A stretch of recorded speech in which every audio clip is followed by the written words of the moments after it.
வேட்டையின் படத்தின் வெற்றியை தொடர்ந்து சூப்பர் ஸ்டார் ரஜினிகாந்த் நடிப்பில் உருவாகி வரும் திரைப்படம் கூலி.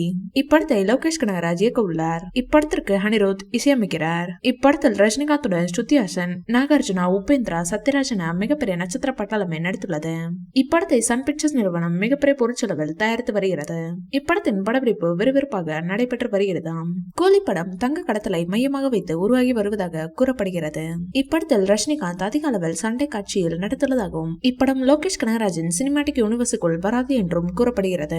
முழுக்க முழுக்க தனி கதையம்சம் கொண்ட படமாகவே கூலி உருவாகி வருகிறதாம்.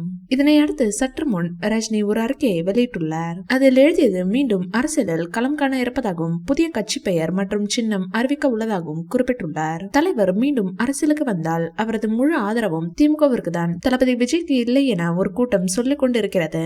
கூலி படத்தின் ரிலீஸ் அப்டேட்டை இயக்குனர் லோகேஷ் கனகராஜ் சமீபத்திய பேட்டியில் கூறியிருக்கிறார். அதன்படி இப்படத்தை வருகிற 2025ஆம் ஆண்டு கோடை விடுமுறையில் திரைக்கு கொண்டு வர உள்ளதாக அவர் தெரிவித்துள்ளார். இதன் மூலம் கூலி திரைப்படம் அடுத்த ஆண்டு ஏப்ரல் மாதம் தமிழ் புத்தாண்டு விடுமுறையை டார்கெட் செய்து ரிலீஸ் ஆக வாய்ப்புகள் இருப்பதாக கூறப்படுகிறது. இது மட்டும் உறுதியானால் கூலி படம் கன்ஃபார்ம் 1000 கோடி வசூலை அள்ளிவிட வாய்ப்புகள் இருக்கிறது.